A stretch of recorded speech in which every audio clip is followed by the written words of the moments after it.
Rourke himself couldn't figure this gig out. Granted, Lord Berkosigan was the only person Rourke knew who actually had died and been cryo-revived, making him the hands-on expert in the subject among Gregor's auditors, the Emperor's personal stable of troubleshooters.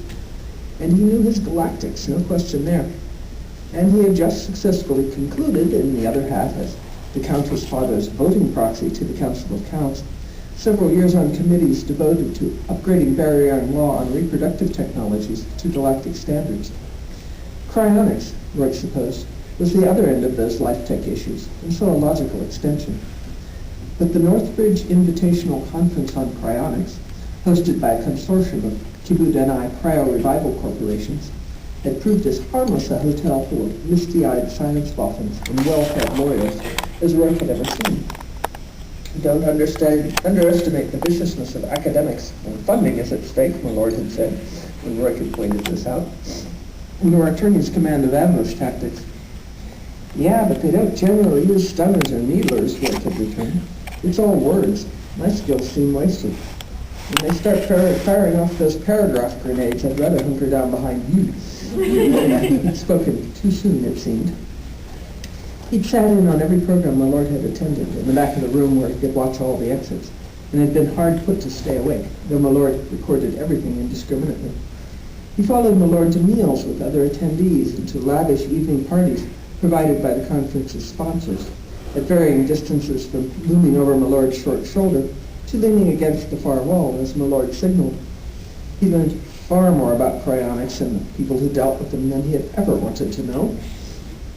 And he had just about come to the conclusion that the entire jaunt was a put-up job between Lady Berkosigan and Empress Lesa to give the Cateran a much-needed holiday from a spouse who diagnosed all complaints as a sign of boredom, to be alleviated with an exciting new task. Since Lady Berkosigan already ran an enormous household, rode herd on 4 children under the age of 6 and a teenage son from a prior marriage, played a political hostess for her husband in his roles both as an imperial auditor and as a count's heir, had undertaken supervisory responsibilities for agriculture and terraforming in the Berkosigan's district, and tried desperately in her spare seconds to maintain a garden design business, bets were on below stairs as to when she would break and respond to my lord's idea of husbandly help by defenestrating the little man from the 4th floor of Berkosigan House. This trip seemed a reasonable substitute to Rourke. But even the most loyal armsman had to go to the loo sometimes, which was why, economy be hanged, Rourke argued constantly for a backup man, or better, 2 on these excursions. He'd return here, my lord had replied. The walls have ears. Rourke had to grind his teeth till midnight, found them back in their shared room, where my lord unpacked the anti-bug silencer for the first time, and his message encoder as well. He sat at the room's sole desk and began typing. And so, asked Rourke, why do you look so happy all of a sudden? I've had my very first break in this case after days of dead time. Someone just tried to bribe me. Rourke stiffened. An attempt to bribe an imperial auditor could warrant the death penalty on Barriere. But we're not on Barriere, more's the pity. And is this a good thing? Why, there's smoke, there's fire, they say, my lord continued, cheerfully keying in whatever he was composing for imperial eyes only. Or maybe yours. Mind you, it was a subtle and elegant bribe. I'm almost glad I'm not dealing with idiots here. Oh, Lesa, you were right. However, did your cute Kamaran nose know? What did you say? Asked Rourke anxiously. That's right, you were never in a galactic mercenary outfit, or covert ops.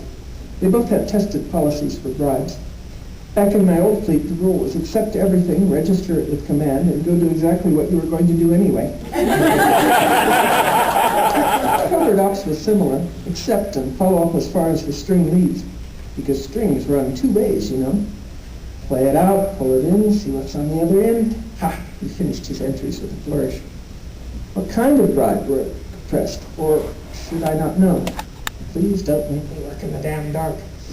Some very interesting stock options in the Shirakikusha, the White Chrysanthemum Cryonics Corporation in full. White Chris is the company in the process of establishing a franchise on Kamara, you know. I could get in on the ground floor at a very favorable rate, it seems. In fact, they would lend me money at no interest to be paid back after my value doubles. because what could be better for them than to boast a local stockholder with my insanely high connections? Though I am not, curiously enough, offered a voting stock. The votes are reserved for their sub-zero patrons.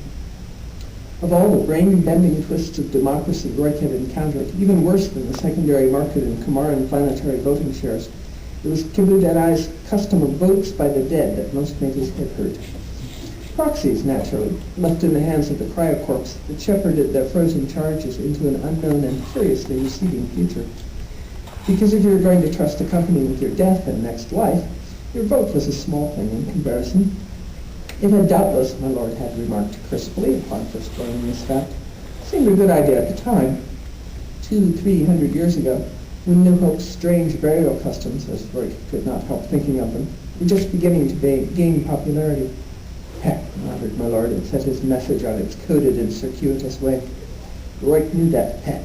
It gave him cold chills, from their attackers by that, at least till the stunner beam had caught him. Maybe my lord escaped and will rescue me. An embarrassment, Rick decided, that he could happily live with. At a sudden clack of the door being unbolted, he started and dropped his hands hastily to his lap.